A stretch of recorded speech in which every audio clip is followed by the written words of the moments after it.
I need to read my screen, and I have all of most of you on it. Anyway, let me try to do this without. Okay. So, welcome everyone. I hope since we started, a few more people joined. I want to start by, whoops, let me just, go there. I want to first thank North Shore Audubon Society for your kind invitation.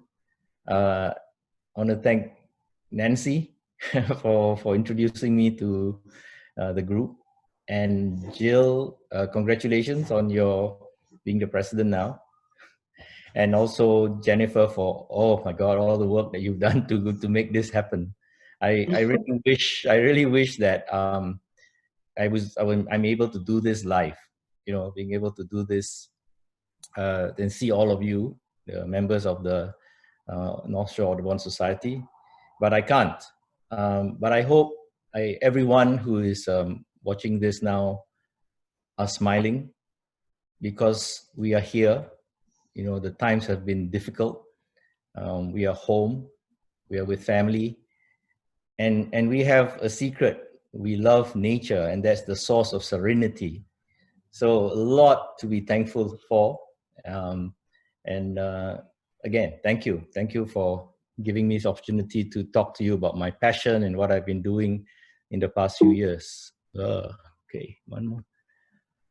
So I see myself more as a nature conservation advocate and then a photographer. Although all the photographs, unless I mention, are mine. This one I took when I was in Hokkaido, Japan. Okay, I gotta do it this way then. And I love photography. Photography is wonderful. But to me, in and of itself, photography could be vain, self-serving, as well as suboptimal. That is the famous Mandarin duck in Central Park a few years ago, the photos I took. So as I said, photography in itself beautiful, but it could be suboptimal. For me, for photography to be optimal, it has to serve a higher purpose. So what is that for me? For me is that I would like to use my photos to invite people to fall in love with nature and its species. Hoping people will, hoping people will protect what they love. Let's do this again. And from when I started to where I am today, as Nancy had alluded to, I'm right now an image contributor, ambassador, collaborator with several organizations, from World Animal Protection, World Wildlife Fund, the Jaguar Identification Project in Brazil, to the one that she mentioned earlier, Eastern Broadcasting Company, with the logo with the Chinese characters. They are probably one of the largest internationally received Chinese media organization. They call themselves the BBC or the CNN of the Chinese-speaking world. And I was very fortunate to be connected with them, because they give me the opportunity to reach the source of a lot of wild animal trade. And I'm going to talk to you more about them, because we'll be seeing some of the collaboration I've been doing with them later. Yes, as a photographer, you come across a lot of challenges. And I'm just showing you some. I'm going to talk a little bit about the process, my process, and then we'll plunge right into the message. This is a situation where I had to keep calm, and as the British would say, keep calm and carry on. And this was this situation.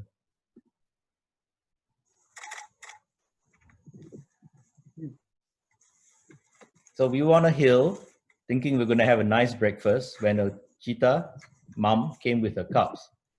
That is not good, because cheetah moms are very protective and they are not friendly. There you see me in my camera. The person behind me took a phone video of what was happening. Those are the cheetah cubs. They chirp. There they have their heads out. They're super cute. but you do not really want to be this close. But we couldn't, it was too late for us to pack up and run. And one thing you never do in that kind of situation is to do anything sudden and worst of all, run. So we all kept calm. I was the one closest to this wild cheetah. But because I've been doing this for a while, I didn't panic. I knew that if I stay calm, they will stay calm and everything will be fine. Then as a photographer in the process, you have one camera, one lens. You got to decide whether to shoot video or still. Well, in this case, I was very, very fortunate that I chose to go video because I got this, what I call the Lion King moment, because you will see Mufasa, Simba, Nala, and Scar, if you know the Lion King story. So you see Simba and Mufasa, Nala comes. When you see things like this, it really, it takes your breath away. You see it live right in front of you being displayed. And that his brother and his brother's family. So, as I said, you juggle between the reality of video and the art of photography.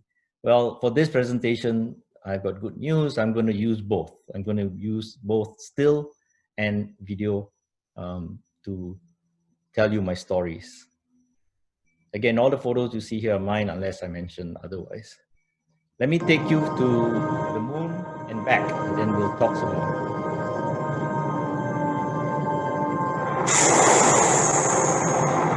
And I think we fired the spacecraft engine something like 4 minutes to slow down enough to get in lunar orbit. And then we looked down and there was the moon. That's the first time we really saw it.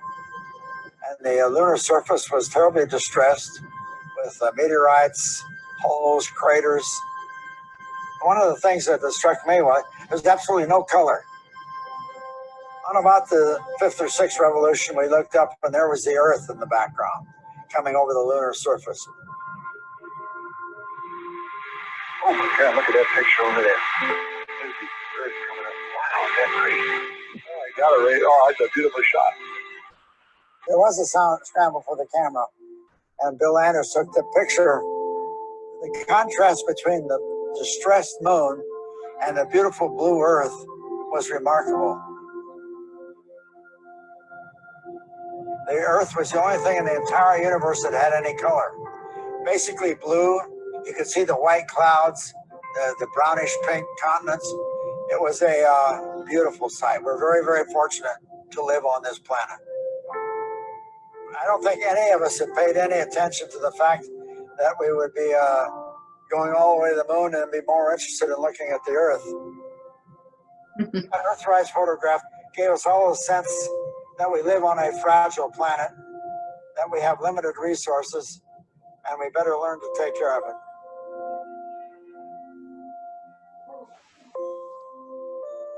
So that video was slightly over 50 years ago. And it was, I guess, one of the first times, if not the first time, mankind saw the Earth from outer space. It is beautiful, the blue marble. But what have we done since then? You know, we saw this only planet in the universe, as the astronaut said, that has color. And that's because of water, and water gives life, and because of life, that's why it is the #1 real estate in the whole of the universe. Let me get this. In the last 50 years, instead of having been touched by that video and really becoming more appreciative of Earth and seeing it being precious, the opposite happened. In the last 50 years, according to the United Nations and World Wildlife Fund Planet Report, global wildlife populations have decreased by 60%, and that number keeps growing. The National Academy of Science calls it a stage of biological annihilation, where mass extinction is happening at a more severe rate than ever thought. And if you go to the census of wildlife, the IUCN red list. It states that more than 31 species are threatened with extinction. 41% amphibians, and the list goes on, conifers, coral reefs, mammals, and birds. And this is not good that amphibians are so badly hit, because it just is an indicator of our environment, how poisoned our environment is now. When I was presenting this talk in Sri Lanka a year or so ago, to the Nature Society there, the president of the Nature Society in Sri Lanka stopped me in Colombo, stopped me from continuing my presentation, and said, "Hey Chris, did you see the Guardian newspaper this morning?" So this was in the morning. I did not, because I was rehearsing the presentation. And then he went on to explain to me what he saw. And this is what he was talking about. Here I am talking about these different species heading towards extinction. And he said in the Guardian newspaper that February, plummeting insect numbers are threatening the collapse of nature. The Guardian says that the rate of insect extinction is 8 times faster than that of mammals, birds, and/or reptiles. And I know, Jennifer, you had mentioned to me about this, that you were concerned about this too, and we should be, because 75% of our world's food crops rely on pollination by insects. And what about trees? When you go into an African safari, like I've done many times, the one thing you will notice is the beauty of the baobab tree. And I think the next slide will sort of jolt us into appreciating how deforestation has really become very, very severe. First, let me share this quote with you. You know, imagine if trees gave off free Wi-Fi. We'll all be planting like crazy. It's a pity they only give us oxygen we breathe. Isn't the human folly pathetic? You know, we don't really appreciate that which gives us life. And that analogy goes on and on. And as I said, this is a photo essay of my travels. I'm going to bring you to some of the last wildernesses on Earth. And everywhere, I did not know this when I started on this project. But what I learned at every place I visit, the common themes are environmental degradation, wildlife habitat fragmentation, and wildlife habitat loss. And the common causes are human population expansion, added by human indifference, and human feeling they are exceptional and therefore they have the right to do whatever they want to do to animals and to nature. To the extent that 96% of mass mammals on our planet today are us, and the livestock we have domesticated, leaving only 4% to everything else. And this is the next one is staggering. 70% of all birds are now domestic poultry. Today, we are such a biomass, such a dominant biomass. I think we need to take heed and learn how to tread less aggressively. This is not my photo. It's a poster that I saw and I borrowed from. You know, it says that, is this a deer crossing the road, or did the road cross the forest? So we have to put our thoughts and thinking cap on that. And all this has been impacted. Human development has impacted the Earth so adversely, and we are one of the youngest species. We've been around 200,000 years. And arguably, the degradation that we see on Earth started since humans started to settle, which is only 10,000 years ago. And again, the first civilizations that took a lot of land is 6,000 years ago. This is very recent. In this short time, we have become such a huge biomass that we have only left the rest of the living creatures 4% of Earth. The UN reports that every year there are over 200 million unwanted births.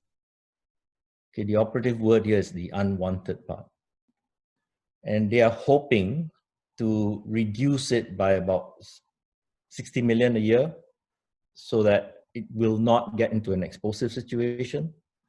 And one of the most important solutions to this is we need to empower women. We need to teach them family planning. We need, which we take for granted in developing world, but not so. Sorry, in the developed world, not so in the developing world. We need to educate girls because there is direct correlation, as I know many of you know, between education and the family planning. Why? Because we are the only species that pollute. And the species that pollute, ironically, is the species that is not headed towards extinction. This is just a cartoon I picked up where the guy said, "Can I have a plastic bag, please?" And the cashier said, "It's in the fish, sir." Something to laugh at, but something to take very seriously about. And another poster that I saw when I was in safari, it says here, and I found it very, very intriguing. In the forest and mountains, animals do not leave trash. Humans do. So please behave like animals. I think sometimes we should behave like animals. It's more organic and definitely don't pollute the earth. I live in New York City, and most recently, the big, every year we get this, but this year has been terrible. The little songbirds that migrate from north-south and south-north are what we call window collision victims. These beautiful, beautiful birds. We all around the developed, so human development has created these massive cities with these tall glass towers that is so inorganic and so disruptive to nature. So these birds fly into these glass buildings, and we have to find, it's our responsibility to find ways to create bird-safe glass so that the birds will be alerted to the glass and not die by hitting it. And in two recent studies, it was revealed that since 1970, there are 3 billion less birds in North America alone. That's staggering. And the other thing that all of us are facing now, that's why we are having this Zoom meeting. As I said, I would have preferred to do this live. I think some people now have come to an awareness and they now want to live in a better and healthier planet. It's unfortunate it's not universal. It should be, but it's not. And the appreciation now that it's a thing called One Health. It's a movement called One Health, that the health of the environment, health of animals is directly linked to our health. COVID is the cause of zoonotic diseases that transfer from wildlife to humans. And so are the other, like Ebola and all the other diseases that we have suffered. Okay, so that's the setup. Let's go around the world and let me share with you what I've seen. This is my photo of a humpback whale breaching. It's not easy to shoot this, but I was so happy, got very, very excited when I managed to shoot. Let me just take this out, the full series.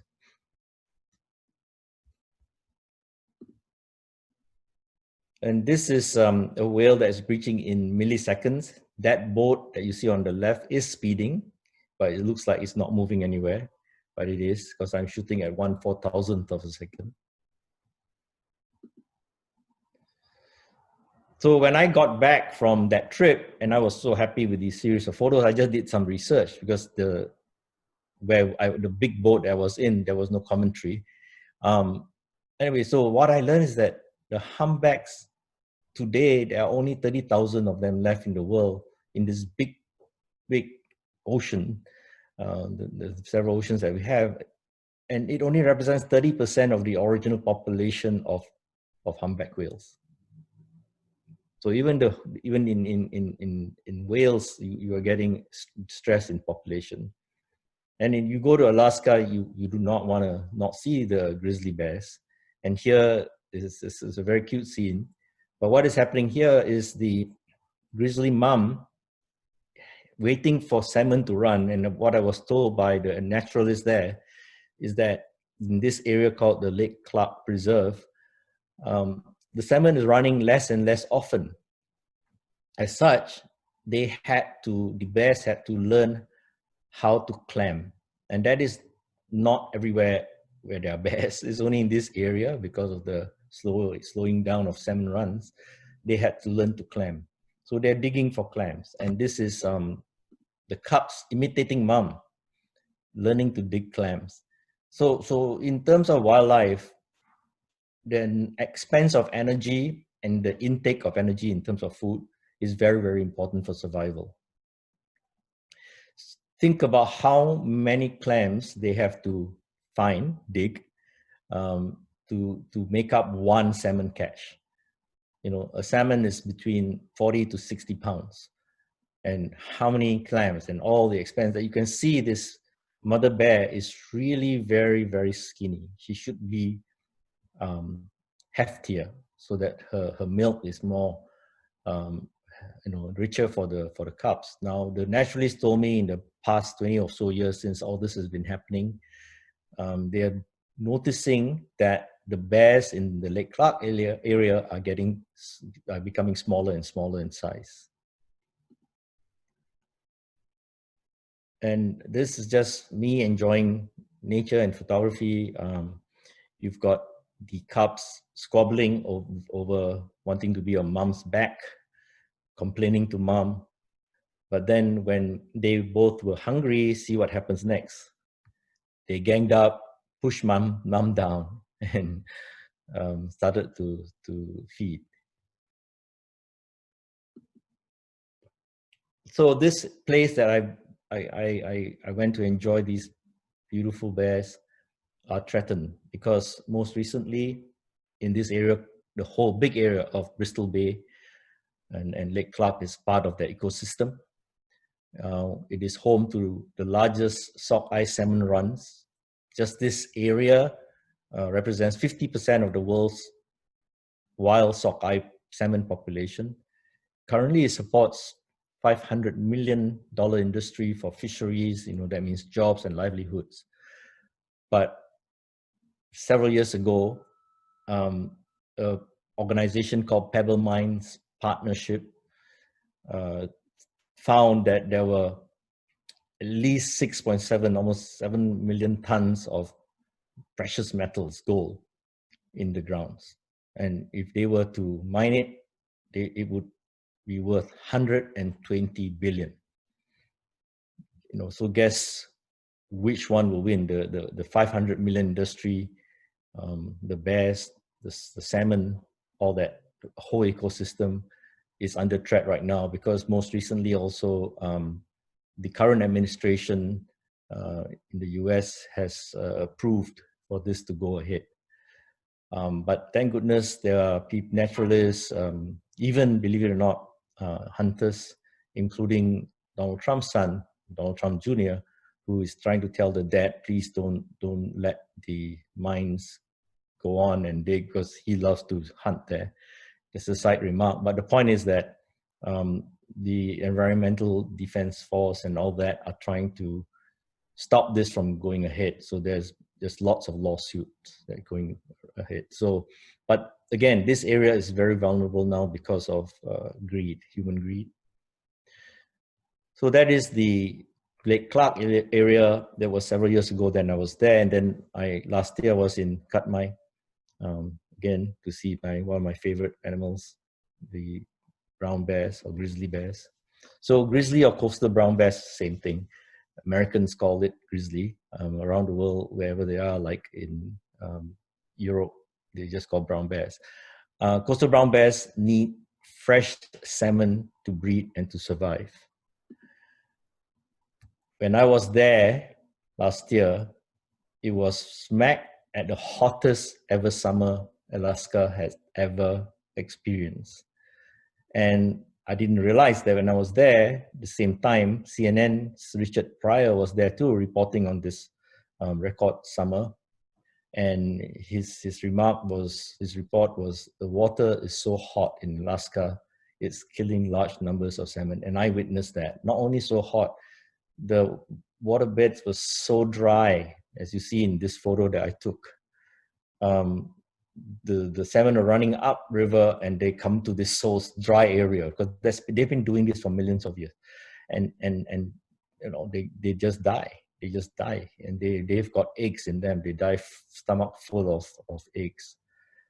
And the naturalist was also telling me that this is also not good for bears, because this is easy pickings for the bears, and nature does not want the bears to have such easy pickings, because they come out from hibernation to fish for salmon.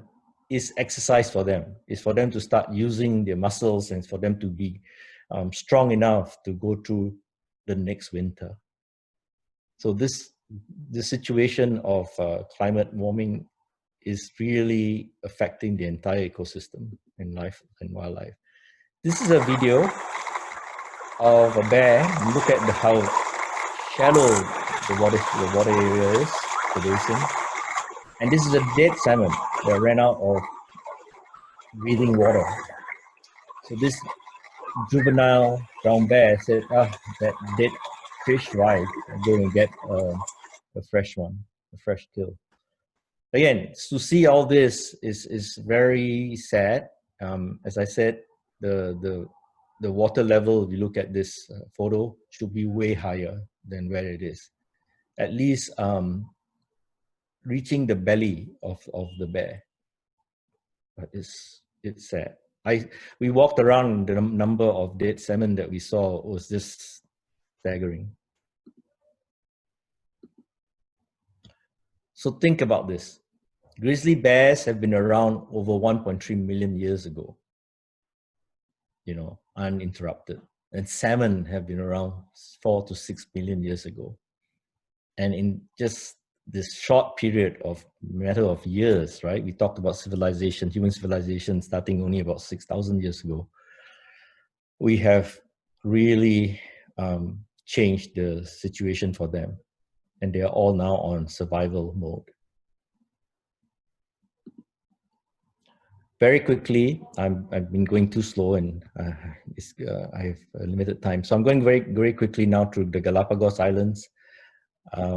So beautiful, so stunning, and you get very, very close to wildlife there. Literally, you can touch them if you want to, but you're not recommended to, and I don't recommend it. Yeah, even in intimate situations like this, and they're so playful. Almost every island you visit in the Galapagos, you will see the sea lions playing. You get close up to see amazing action. Pelican fighting with a sea lion for fish. Just as an interest, if you look at the sea lion closely, I call it sea lion, I didn't say seal, because I recognize it's a sea lion because it has external ears. Seals do not have. Seals' ears are internal. And later on, we'll talk about seals in Arctic region. You got amazing birds. This is a masked or Nazca booby. That's the close-up of that bird you saw flying. The blue-footed booby and the red-footed booby. I'm sure several of you may have been to the Galapagos Islands, because the bird life there is amazing. So you get beautiful birds and also dinosauric reptiles, like this marine iguana. It's close up. And beautiful crabs, so colorful, with a very interesting name, Sally Lightfoot crab. So climate warming in an area as isolated as the Galapagos takes forever to get there. And again, the report from the New York Times in December 2018 that the seas are warming, sea lions are dying because of that, fish is disappearing, and birds are becoming infertile. And right now, the Galapagos faces a giant evolutionary test. What about the center of all safari is Africa. This is why you go to Africa, for such magnificent animals as the elephant. You play the video. Ooh, the streaming is not good.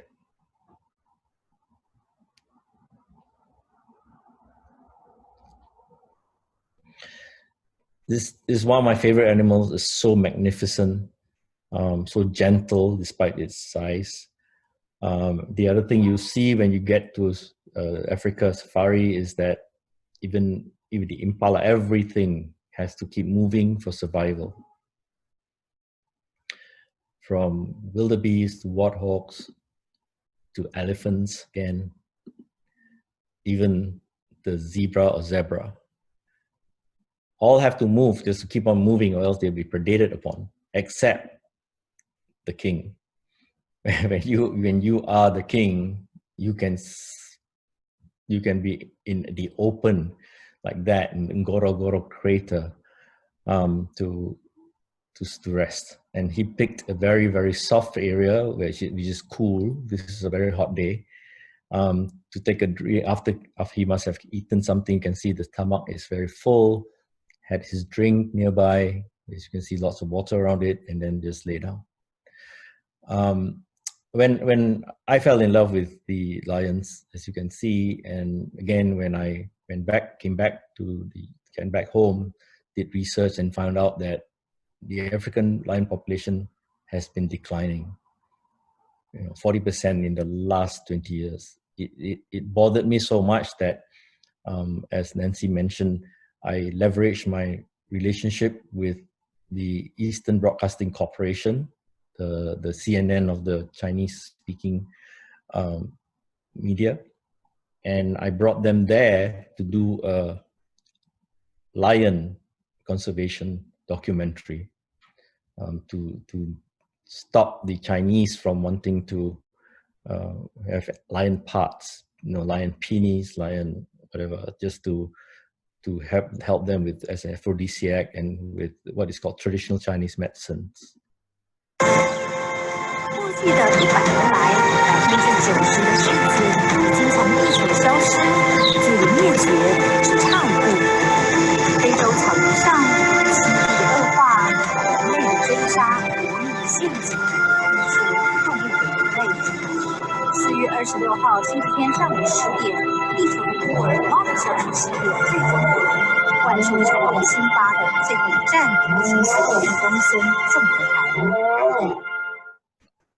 So that was a trailer for their actual program, which was aired, and I was told that over 1 million people watched it, which is amazing. But 1 million people in a world where there are billions of Asian Chinese ethnics is a little drop in the ocean. But still, each one of us, each one of the Chinese ethnic we touch, hopefully it becomes a means to spreading the word about the need to be more environmentally and more aware of animal rights. I hope you also saw, I'm not sure if you noticed that in this video, there was a close-up of a giraffe. When we were there, the giraffe was suffering from a snare that was around its neck. So poaching is still happening. And I understand now with COVID, it's even more intense. But that giraffe came to us, literally crossed the road, stood right in front of the road, stopped us from moving forward, and wanted us to notice that it's got a snare around its neck. And the thing that really broke all of us when we were there was, I don't have the video here, but EBC has it, was that it started to cry. Literally, we saw droplets of tears dropping out from the giraffe's eyes. By the way, so after that, we reported to the ranger, and when we saw the giraffe, it was second last day there. When we left, they still have not found the giraffe, but when we got home, that means it took them another 2 days, so 4 days altogether from when we sighted the giraffe. They found the giraffe and they managed to take the snare out of the giraffe and put antiseptic and whatever they need to make sure that that giraffe survives. One of my other favorite, I keep saying favorite, but because they all are, of course, I love animals, and the cheetahs are no different. So beautiful, just stunning, so aerodynamic.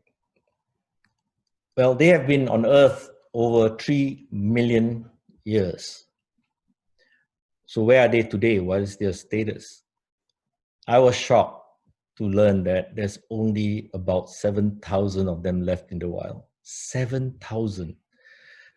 That means if you have a pandemic like we have in, with COVID for humans, you know how many of million people are dead. You can wipe out half of the cheetah populations. And at 7,000, we might not even have enough gene biodiversity to make sure that generations of healthy cheetahs would be produced going forward. So 7,000 is really, really extremely low.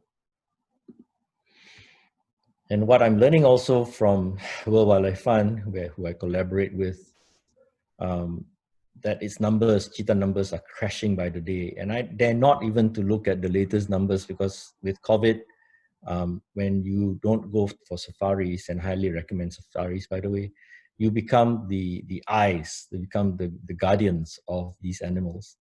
Now, without the tourist jeeps moving around, Land Rovers, the poachers have a field day. They can go and poach easily. Back to a little bit about photography. This was a situation where the photo on your left was what we saw. We just saw what we call a kill hung over a tree. So immediately we knew that a leopard, there's a leopard somewhere. Either is coming back or is somewhere. But we didn't realize that the leopard was already on the tree. And then, thank goodness, I was ready. I had the right settings. While I was taking that photo on the left, in split second, the leopard jumped down from a branch because it was hidden. Now that you know that the leopard on the right is in the tree, you can look back to the left photo and see that actually, if you look carefully, the leopard was there. So the higher up branch on the left. But if we were not patient and we just didn't wait, we stood there for a few minutes to see this happen, I would not have been able to capture these photos of the leopard actually coming down from the tree and probably going to get a drink of water in a nearby river. I label this tough one to spot because those who have been to safaris in Africa especially, you will always hear the guide tell you it's so hard to be able to find leopards. That's because 75% of the historic range in the last 2 centuries have been lost. And leopards need trees to be able to survive and thrive. And the deforestation is going on so intensely all over Africa with human population growth and development that they have lost their habitat. So even on this trip, this was the only leopard we saw. And I was there for about 13 days. I was so lucky, to be able to get these photos. Well, now you're looking at the last 2 on Earth, period. Whether it's kept in captivity or in the wild, doesn't matter. These are the last 2 northern white rhinos. They are now at Old Pejeta. Their species has been almost extinct by, again, habitat loss, habitat fragmentation, and poaching. A lot of times when you look at rhinos, you think about poaching as possibly as the number one reason for their heading towards extinction. It's really not. Yes, that's part of it, but really it's more about habitat loss. So these two are females, so that's not good news. 2 years ago, we lost our only surviving male, Sudan. I think National Geographic and a few of you may know about Sudan's story. But before Sudan, there was one more male. So thank goodness, before the last 4 rhinos then died, they actually took some sperm species from the 2 males. And right now, what they are learning from these 2 female northern white rhinos is that they cannot carry their babies to full term because they have not been nourished properly. They were both in European zoos. And thank goodness we managed to, World Wildlife Fund, working with so many other organizations, managed to convince them to release them to this area in South Africa called Old Pejeta. And so right now, they even have name, Fatu and Najin, under 24-hour surveillance. And that's my friend Zachariah. He looks after them among other rangers. And so they are very used to humans.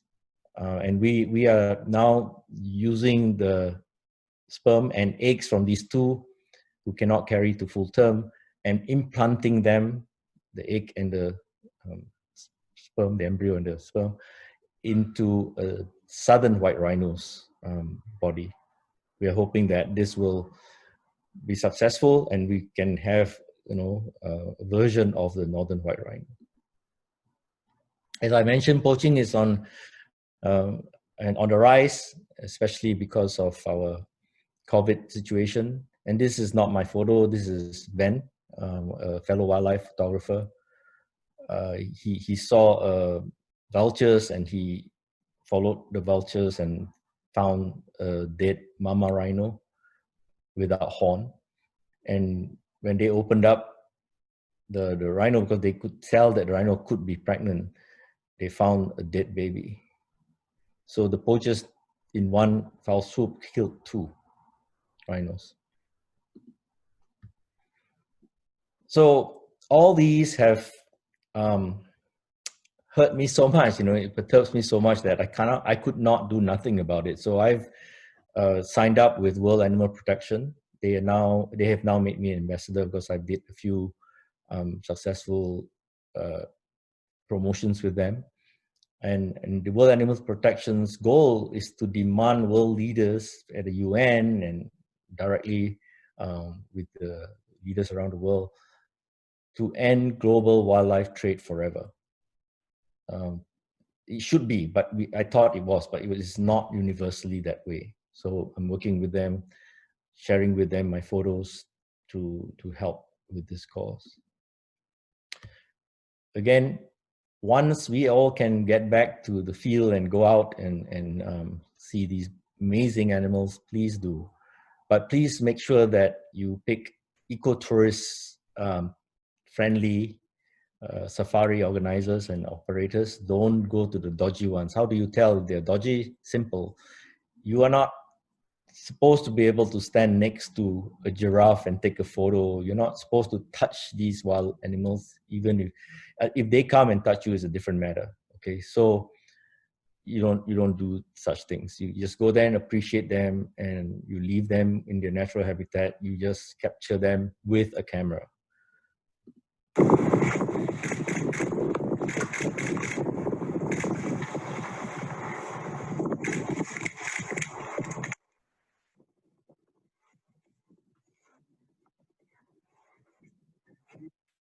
I'm sure I do not have to tell you where I was to take this video. It's a cute polar bear. I'm in the Arctic in an area called Churchill, Manitoba. And to get these shots, this is my photo of the Tundra Buggy Lodge where we stayed for about 5 days. There are restaurants there and we never get out. We don't set foot on land at all for those 5 days. We just go from the lodge and then there will be a buggy that comes, and this is how a buggy looks. I think my next photo, there you are.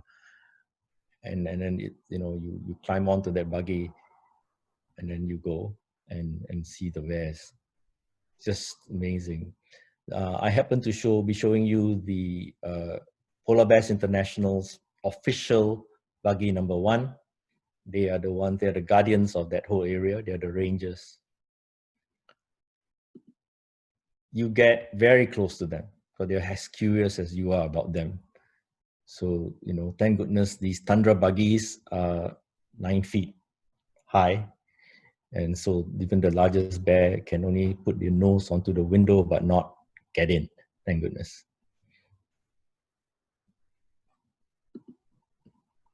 So here again, learning from Polar Bears International, I met with them.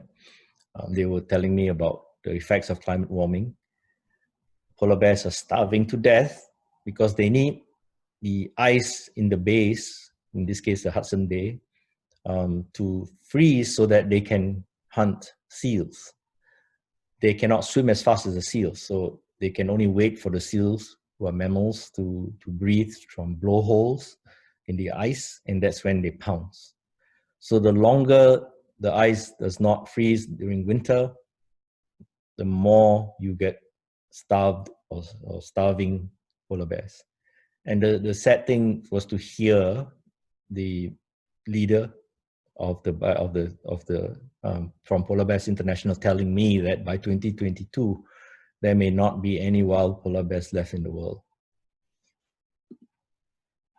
And I cannot imagine how we can just let these amazing creatures go extinct. And this was recent, about 2 years or a year ago, last year, I think. The case where photographers, this is not my photograph, found a polar bear, found several polar bears climbing up rock. They're not built to climb. They are not black bears.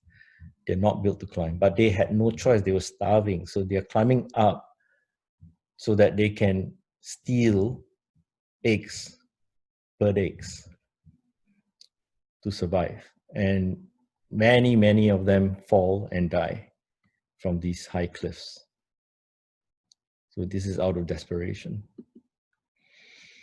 I'm sure you know what this animal is. It's our red fox. The problem is they shouldn't be in this series of photos. We are in the Arctic.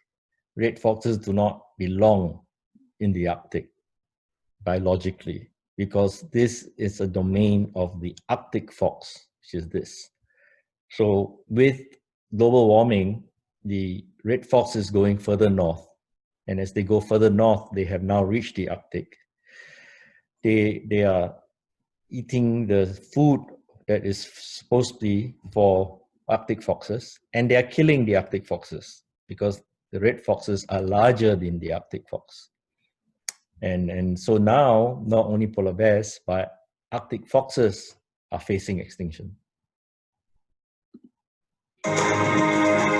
Polar bears are a keystone species. As a keystone species, if they disappear from here, it will impact the entire ecology. Yeah, sure. And what humans don't understand is that when the ecology is affected, in the end, all life is one. Mm-hmm. So all of us will be affected. So I'm concerned that humans will be the reason life on Earth in the future will end. So that's why I'm here.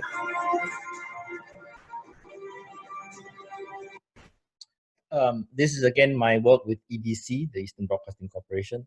They decided to put me on camera this time. I didn't ask for it, but they said that they hear my plea and they hear my heart, and they felt that it was important for me to talk a little bit about why I'm at the Arctic Refuge. And so I did. So that was just one. They had another documentary on polar bears this time, and I was in it. So you've got all that stress, and 2 months ago, the current administration signed and approved drilling to start at the Arctic National Wildlife Refuge. The plan is to clear away for oil and gas exploration, and so it is. So that's where it is. So the environmental groups are now coming together to to put an injunction from this to happen. Moving on to Brazil, Pantanal, one of my favorite places to go to. It is the one of the world's largest floodplains. It is huge. It is 20 times the size of the Everglades. And over there are 650 bird species. Just an amazing, amazing place. And you see the endemic jabiru. The jabirus, this is a symbol of Pantanal, just so you know, just like the bald eagle is to America. And such beautiful birds as the Arsari toucan. It's a close-up. And the capped heron. And the koi heron, which is a relation to the blue heron. Looks like, but it's not. It's endemic there, the kois. They are larger than the blue heron, by the way. And the very, very cute and noisy giant river otter. But the most of us go there for this big boy or girl in this case. So we go to the Pantanal during the time when the water is low, during the dry season, because the animals follow the water. When the Pantanal floods, as I said, is 20 times the size of Everglades. It is larger than the whole of France when it floods, when the plains are flooded. So it's very hard for you to see animals during that time. But when it is low water, dry season, as you see how low the water falls in the wet plains, you can see the jaguars because they come to the water to drink. And we are on a boat, and you get to see them quite close because you're in the middle of the river, and they just come to the edge of the river to drink.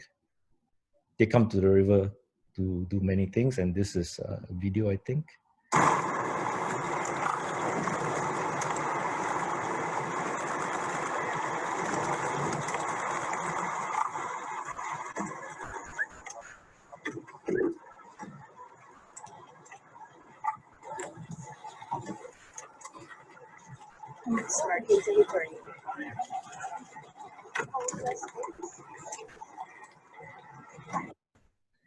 Yeah, you see the full,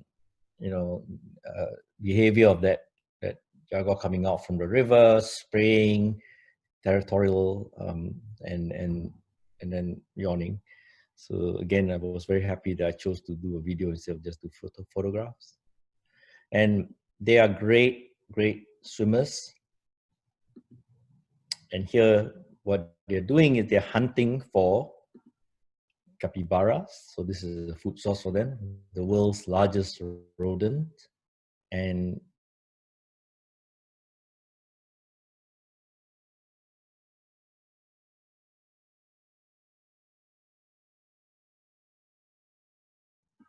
family. So they're just so powerful and amazing.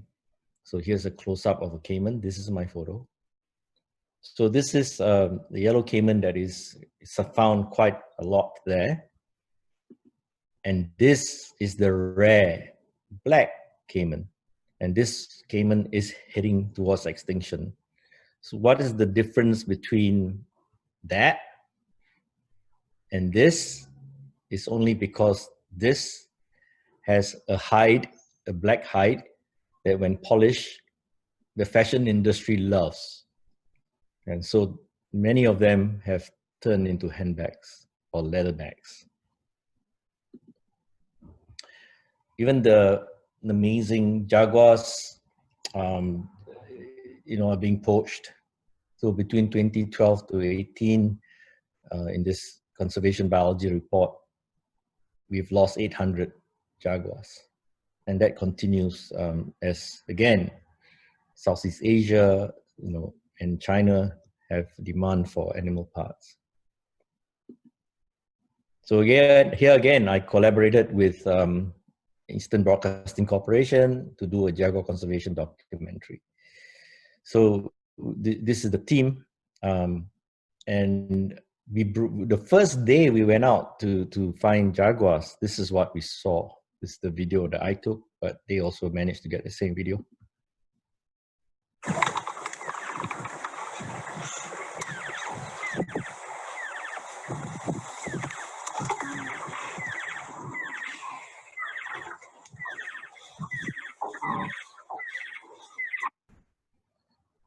So let me just do it one more time. Let me see. It was very, very jerky earlier. So to see for the first time this TV crew, the Jaguar, so unexpected, and to see it pick up a plastic bottle in an area that is so remote, the Pantanal. You know, it's a 6-hour drive from the little town of Cuyaba to get to the river, and you see, there is plastic there. Like, I really don't know what to say. That's because around 91% of plastic isn't recycled. You know, so I encourage all of us to make sure that we recycle plastic and not have it, you know, pollute the oceans and the earth. 地球的孤儿全心一计，远征地球最大的热带湿地，寻找顶级掠食者美洲豹的踪迹。美洲最大的猫科动物为什么面临灭绝的危机？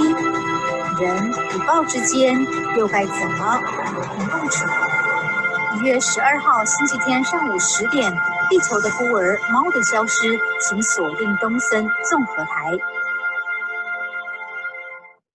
Yep. So there again, yes, EBC was with me to do this time a Jaguar documentary. This is 2 months ago. This year, during the dry season, COVID has taken tourism out, but what visited them was raging fires. Something that they so huge they've never experienced before, a record amount of fires that it made the New York Times front page. And one of the reasons why they are facing this in the wetlands is because of the several years of deforestation in the Amazon forest, which is neighboring them. So as you cut trees and deforest the Amazon, you know, which is a source of moisture, they dry up the whole ecology of that area, Pantanal and Amazon. And because of that, the fires this year has been worse than they've ever experienced, and it's been very, very devastating. And you know, we're not just talking about wildfires in the Amazon as well as now the Pantanal, which is a wetland, but also where we are in America, right, in California. And then when I was in Alaska, they had just ended a very wild fight with fires, as well as in Siberia last year, and then Australia. So the climate warming is causing a lot of damage. So this is just more to show you that it's been 3-4 times worse than any other years before. Now we're talking about 25% of the Pantanal being destroyed by fire. So the victims are not just, so these are the victims. This is a Nat Geo this month's report that jaguars, this is a jaguar that we found.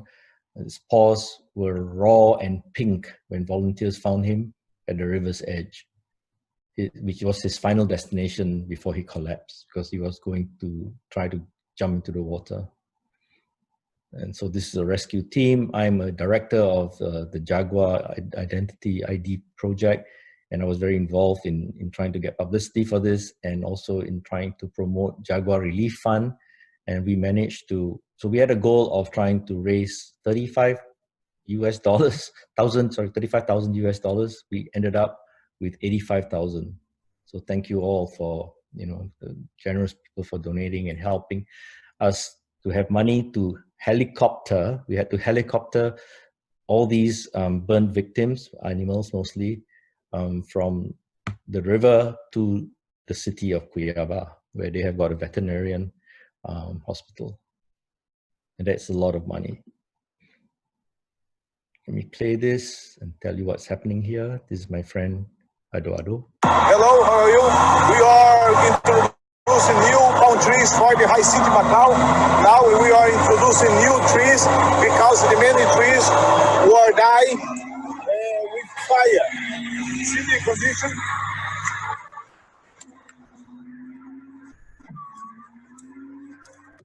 So when I go to the Pantanal, I stay with Eduardo. This is my buddy. And I've not seen this place so scorched. That tree you're seeing is where the hyacinth, that's what he was talking about, the hyacinth macaw used to live. And I got a video of it because I took a video. It was right in this area where I go visit. And this is the left of the tree because of the fire. So he's planting new palm trees. This is the hyacinth macaw.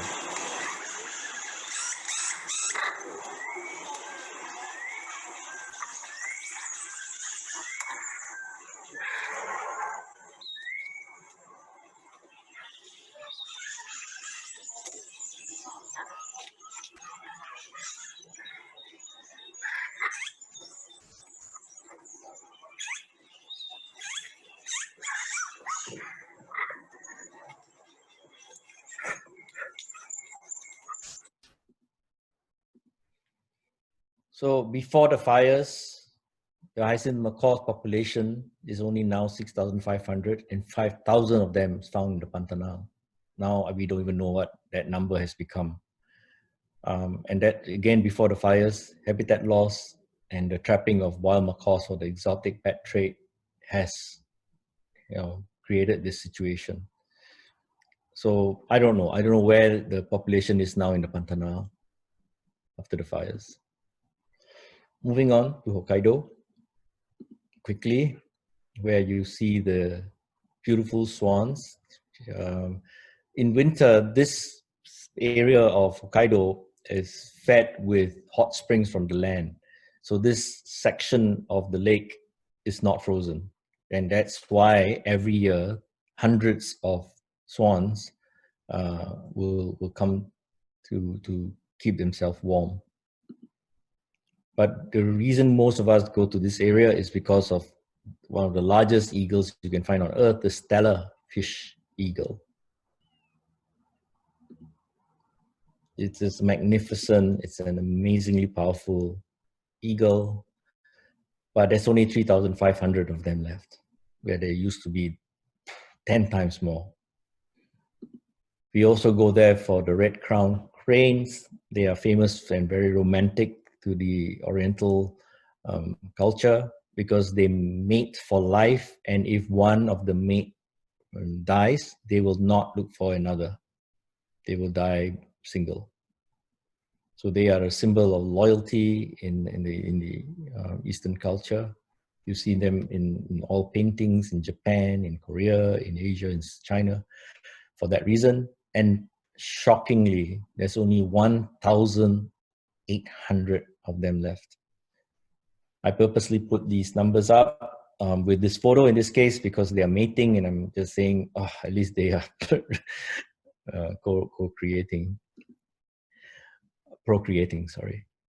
And then my last place, I think, is India, the great, wonderful tiger, the largest cat. They are larger than lion or cheetahs and leopards. They're amazing, amazing animals. Again, 97% of the tigers have disappeared. Now less than 4,000 left in the world. Habitat loss, poaching, and then revenge killings, because as humans encroach into the land, the tigers hunt their cattle, and then they just randomly pick the first tiger they see, not even knowing if that's the tiger that took their cow, and kill it. So we are working, World Wildlife Fund Tigers, and working to sort of educate these people about revenge killing and trying to, stop them from doing what they are doing. In the case of Bengal tigers that's found in India, there's less than 3,000 left, and we are trying to double the number. So the goal of World Wildlife Fund Tigers is by 2022, and I think we're on track, is to double Bengal tigers and other tiger populations. I put here in parentheses Tiger King is because I've been asked many times, what do you think of Tiger King? And I basically say what World Wildlife Fund Tigers have said. that breeding tigers for entertainment is not conservation. Okay, it is not whether wildlife can be saved. It is whether we humans want to save them. And I feel it would be a mistake to think that just because we cannot do much, we can do little, we do nothing. Because, you know, we haven't inherited our planet from our parents. We are only borrowing it from our children. And thank goodness for the younger generation. They're standing up. They're teaching us older folks to heed the cries of Earth.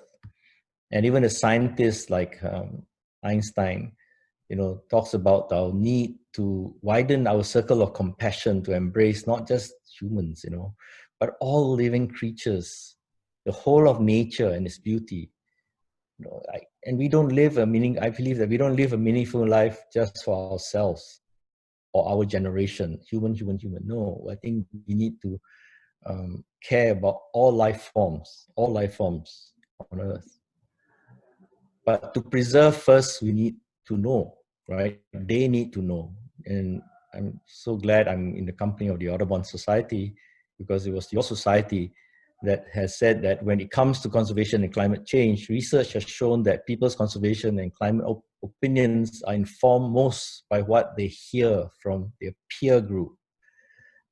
That's why I'm doing what I'm doing today, and I will continue to do. And if you know of any other opportunities for me to present my case for conservation, please let me know. I'm very open to doing it. I don't charge, and I will do it. So while I was presenting in Singapore, that day in the newspapers, they had a record haul of illegal trade in pangolin scales. Almost 13 tons of pangolin scales was found. This was headed towards for the traditional Chinese medicines. It's about $38 million worth. And it's because the Orientals believe that it may help to heal arthritis, diabetes, infertility, and also cancer. None of this is true. None of this has been backed by science. And even if it is not our right to take life like that. So while I was making this presentation, little did I know that in the audience was a manufacturer of traditional Chinese medicine. After my presentation, she came up to me and she literally had tears in her eyes, and she told me that, Chris, your presentation made me cry. So I said, oh, I'm so sorry, I didn't mean to do that. But she said, do you know what I do? Then she's explained to me, she is the owner of a company called Heritage Traditional Chinese Medicine, and they manufacture traditional Chinese medicine in Singapore, and they have branches around China, around the Chinese-speaking world. And she promised me that she wants to work with me to create the world's first cruelty-free traditional Chinese medicine. I then teared up. I was like, oh my God. So you see, you never know who's in the audience. And I'm in touch with her, and we are on track. My niece in Singapore, I've conferred her to help me to monitor this with this organization. So I think if we can break through this organization, we hopefully can get more traditional Chinese medicine manufacturers to try to go cruelty-free and follow the Ayurvedic or the Hindu-Indian traditional medicines, which do not involve animal parts. Your eyes are not playing tricks on you. This is Ranjan, my friend, a fellow wildlife photographer. He sent me this photo that broke my heart. This is a backpack which uses live birds to decorate it. I can be very negative about these things, but I chose not to be, because I think we need to change the human impact narrative. I really believe this. I think today earlier when I was on the phone with Jean, you heard me say this, that we need to change from being a hyper-destructive keystone species into truly a guardian of the Earth species. That's my message. And that, you know, instead of letting us be the center of the world, our ego needs and our ego we have to know that we are part of nature. We are not the center of it. So let's human better to make lives on earth glad. So what can we do? I want us all to push. Don't give up. Please don't give up. I know I've been giving you a very sad, sobby story, but I'm for a reason. I want to fire you up to say, let's do something about it. Don't just sit down and just push harder. Raise your voice. Demand those in power to ban wildlife trade forever. Work with me and World Animal Protection to do this. Add your voice. Let's elect green leaders all over the world, not just here in the US. Your friends around the world. Let's make them mobilize them, and demand climate action now. Let's all lead by example, support such causes, donate to such causes, and symbolic adoption. I'll talk a little bit about that. Most important, don't give up hope. Symbolic adoption is something, we are coming to the holiday season here in the US. Why not just adopt an animal through World Wildlife Fund, and your nephew, nieces, your grandchildren, your children can receive these soft toys, and then you can talk to them, teach them about animal protection and conservation. I said, don't give up hope, right? Most important thing. So hope is definitely not the same as optimism. It is not a conviction that something will turn out well, but the certainty that something makes sense regardless on how it turns out. Borrowing from Václav Havel.